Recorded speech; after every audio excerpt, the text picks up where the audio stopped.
ചന്ദ്രനോ? മുത്തശ്ശിക്ക് സുഖമാണോ? ഒരു കുഴപ്പവും ഇപ്പോഴില്ല. ഈശ്വര, കഴിഞ്ഞ പ്രാവശ്യത്തെക്കാളും നീ ക്ഷീണിച്ചല്ലോ. അത്രയല്ലേ ഉള്ളൂ മുത്തശ്ശി. കഴിഞ്ഞ ആഴ്ച ഞാൻ ചത്തുപോകണ്ടല്ലേ. വയനാട് താമരശ്ശേരി ചുരം ലാസ്റ്റ് ട്രിപ്പ് 10:30 ഫുള്ളായിട്ട് ആളെ കുത്തിച്ചിരിക്കുന്നുണ്ട്. കാറ് മഴ ഫുൾ സ്പീഡും. ഞങ്ങളിങ്ങനെ ചുരം ഇറങ്ങി ഇങ്ങനെ വരികയാണ്. 12ാമത്തെ എയർപിന്റെ വരവുണ്ടല്ലോ മുത്തശ്ശി, അവിടെ എത്തിയപ്പം ഗോമറ്റ് ഒറ്റ വരവാണ്. ഗോമറ്റിന് ബസ് നമ്മൾ നമ്പിയുടെ ബസ് ഇത്ര ദൂരമുള്ളൂ. ബ്രേക്ക് ചവിട്ടാനുള്ള ഒരു ദൂരമില്ല. രണ്ട് കൽപ്പിച്ചിട്ട് കുഞ്ഞുകണ്ടായി ഒരൊറ്റ ചവിട്ട് ഒറ്റ ഓടിച്ചു.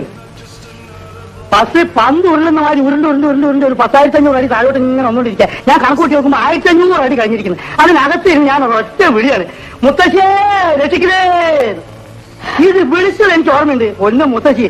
പിന്നെ ഞാൻ കണ്ണു തുറന്ന് നോക്കുമ്പോ ബസ് അവിടെ ഇങ്ങനെ നിൽക്കുക. എന്താ സംഭവം എന്നറിയോ? ഈ ഉണങ്ങി ചുരുണ്ട ഒരു 3-4 വാഴ ഇങ്ങനെ നിൽക്കുന്നുണ്ട് അവിടെ. അതേ തട്ടിയിട്ട് ഇങ്ങനെ നിൽക്കുകയാണ്. മുത്തശ്ശി, എന്റെ പൊന്നു മുത്തശ്ശി.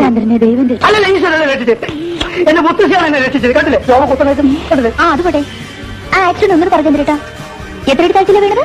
താമരശ്ശേരി ചൊരേ ഇടിയുന്നതിന് മുമ്പ് 1500 അടി ഉണ്ടായിരുന്നു. ഇടിഞ്ഞതിന് ശേഷം ഇത്ര അടി ഉണ്ടെന്ന് ആരപ്പോഴാണ് നോക്കുന്നത്.